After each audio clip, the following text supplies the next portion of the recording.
for joining me. I'm Dr. Philip McMillan, and I thought that I was going to share with you some insights about what was happening across the world. So, truthfully, I wasn't planning to speak about anything, but I think it's important to keep you all updated. So, I'm a little bit later than my usual time for those people who are used to me a few hours earlier. But I'm going to be speaking about what seems to be a surge in influenza in parts of Asia and why I think it's relevant and the importance of humming in the mix. Really critical, simple points.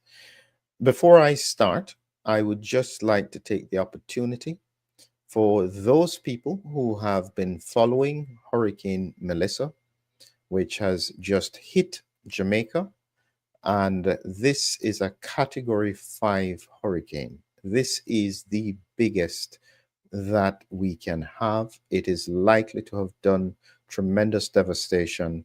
Please have prayer for people in Jamaica as we look out and hope for the best after it has passed, as I think it is still passing over at this moment. So that's just a mention for what I think is very important information.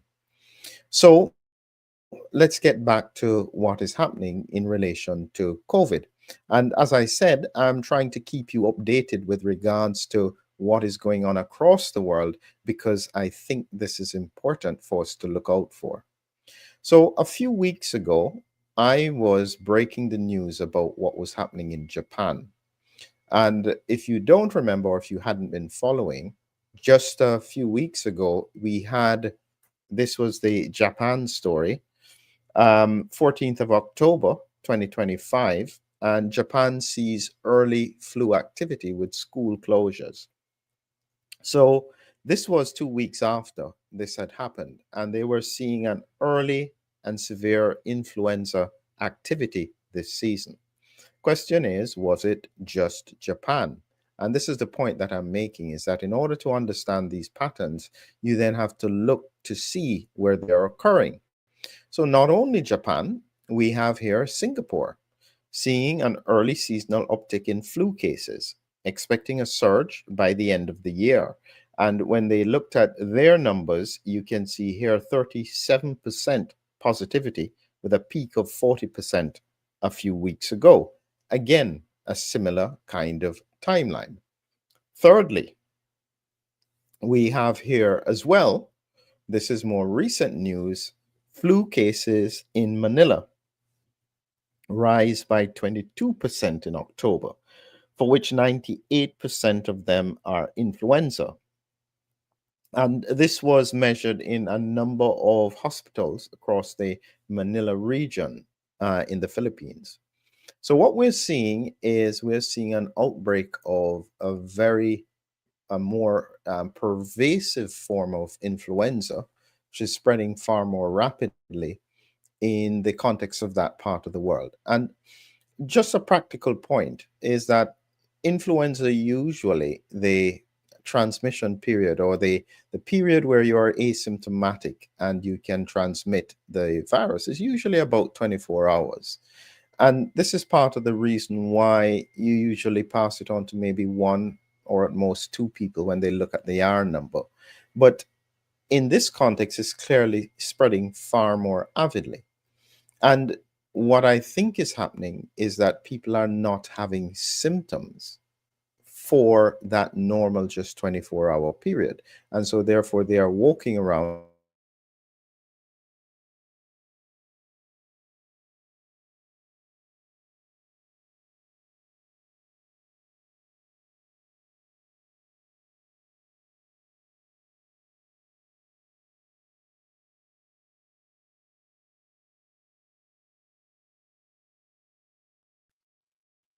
Sorry about that.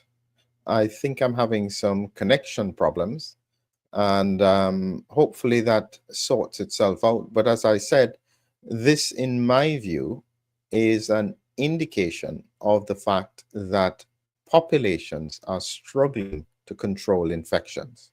Very important. And so, what I think that I'm going to be focused on here is, as I said, giving you some information about humming heroes. And the reason I'm doing this is because largely this is a very simple concept, and it's something that everybody can do. And I can't think of a good reason why people wouldn't do it. And so I'm going to take you through some principles with regards to the book. There is a link for a free black and white version in the description.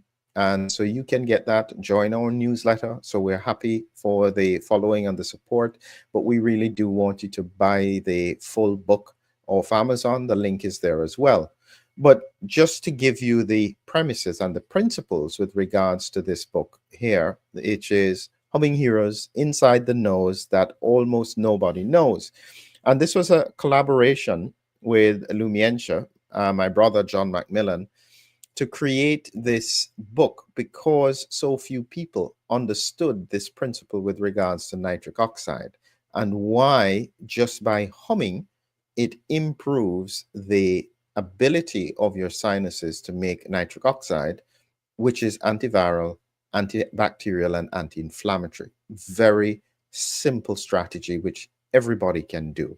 The book has some beautiful images, and so you can see here this is showing you the nose, and inside the nose, just beyond it, will be the sinuses. And one of the mistakes people don't quite understand that in the context of COVID, it changed in terms of the targeting of where it infects from just the upper airway sinopharyngeal region, but to the sinuses. And that really changes things quite a lot. And in the book, we have an image that I think captures what is happening for a lot of people. They have a lot of sinus symptoms. They have this fullness in their cheek, forehead region. They don't know what's going on. It's likely to be sinus inflammation. And this is probably what it would look like. And in the book, it's showing you here all this inflammatory process in the ethmoid sinuses, the maxillary sinuses by the cheekbones, up into the frontal sinuses. And this chronic infection is what we think is driving a lot of the problems for many people. Because what then happens is that because you have a chronic COVID infection in the sinuses, it suppresses interferon and therefore makes people more prone, not just more prone to flu, but more prone to a delayed interferon response to a flu infection.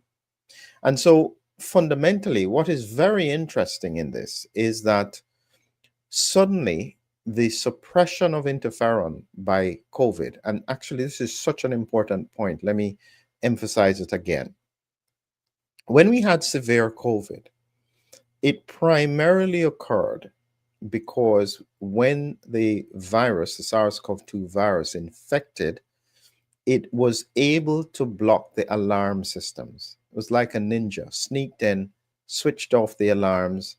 There were no alarms until it had spread down into the lungs, and then there was a big surge of interferon, and this is what led to severe immune pathology in the lungs. What's interesting is that this pattern has been mimicked with other viruses. Any virus that gets into the lungs without an early interferon response can trigger a similar kind of pathology. So this is very important. So it's not unique to COVID. It's just that COVID is exceptionally good at interferon suppression. So look at this. Follow this pattern here. So what I think is going to be happening now is that for people who have a chronic COVID infection, infecting the sinuses and upper airways all the time, suppressing interferon, when they then get exposed to influenza, because it infects us away, there is no response to influenza spreading down from the upper airways into the lungs. When you then have this double whammy, you will then end up with influenza in the lungs without a warning signal and then a severe response. So strangely, instead of this occurring because of the COVID virus, this delayed interferon response could be relevant to all these other viruses, influenza, RSV, even things like mycoplasma. Suddenly there is a situation where there is severe immune response because virus or bacteria has spread without a signal. Very important. And so this is why I think that this is happening. Additionally, the SARS-CoV-2 virus does neutralize T cells especially. And so therefore the immune system of the population is therefore going to struggle. And this is what it looks like in the book. This is representative of the sinuses now overwhelmed by virus. These are the T cells that are trying to fight this off. They're being overwhelmed. They don't know what to do. And this is similar to what I think is happening across the world, where there is little option that's available. And this is the image with the family. They are running out of options.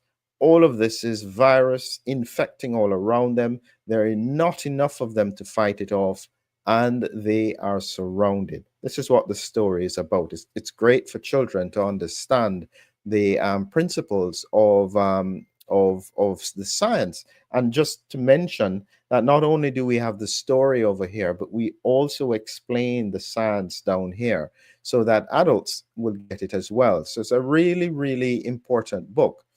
And so that's where the point is that I'm sharing with you and reminding you. That's why I want people, even if you don't want to get the full book, at least get the free book to understand some of the principles. And this is the story.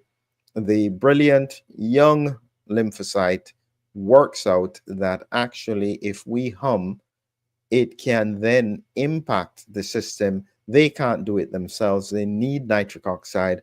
And this is how they then overcome the virus. And that's the message that I want to be able to give to everyone. And this is what it would look like in the long run.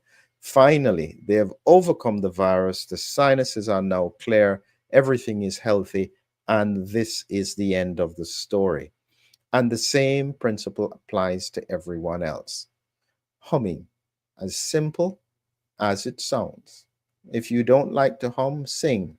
It's the vibration that triggers the cells to produce nitric oxide, and that nitric oxide is then going to have the antiviral effect, the anti-inflammatory effect, antibacterial effect. And so even if you just have sinus problems, this is a great way to try and address it. So please remember, look in the description and support us in this journey. And remember, if flu is spreading at the moment I highlighted Japan, Singapore, the Philippines. There are going to be more countries. It is coming to the West soon.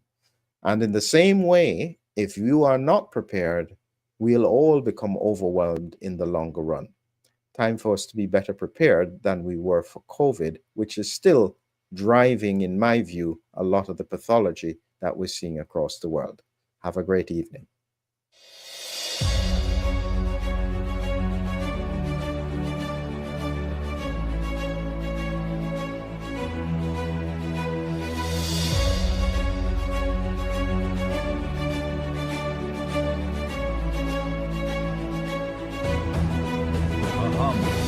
A hero, an immune adventure. Humming Heroes, your lyrical guide to the body's defenders. Now on Amazon. Check the links below.